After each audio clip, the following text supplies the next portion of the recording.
My name is Paul Timperley, and I'm a chairman of the Reading Palestine Solidarity Campaign, which is an organisation which has been going since 1982 in the UK, campaigning for Palestinian self-determination under an international law. Right, thank you. Paul, what is your take on the record of human rights in Iraq?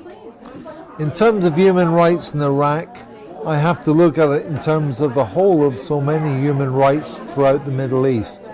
In Iraq, there has been the abuse of human rights by the British when they were a colonial power. There has been the abuse of human rights with Saddam. There has been the abuse of human rights during the period of the American-UK occupation, and there has been the terrible abuse of human rights with the regime which basically has been installed by the UK and US governments as a Shiite government which has effectively been abusing human rights of many people, including Sunnis within Iraq.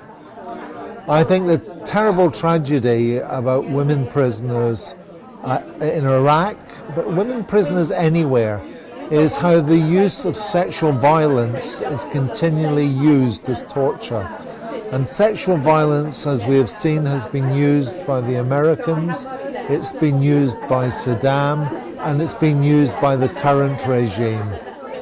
It appears that women, one way of destroying them, humiliating them, is to sexually degrade them.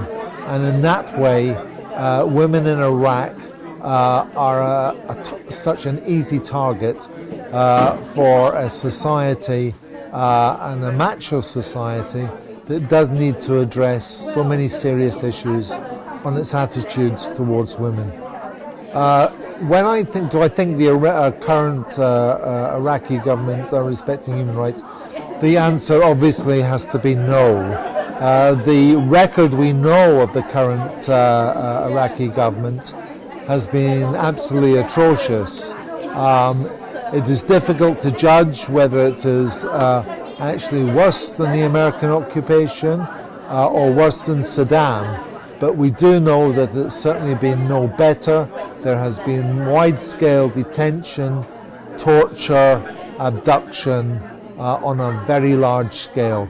So basically the human rights have not changed one iota, let's say since 2003 in the invasion, or even prior to that when Saddam was in power. That's quite a difficult question. There are so many outside players within the situation in Iraq at the moment. We have got players from the Gulf states, Turkey.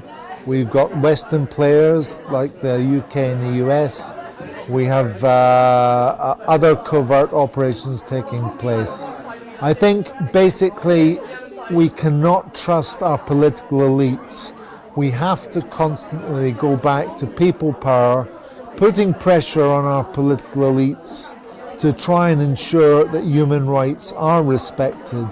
But we must always remember that call can only come from the people.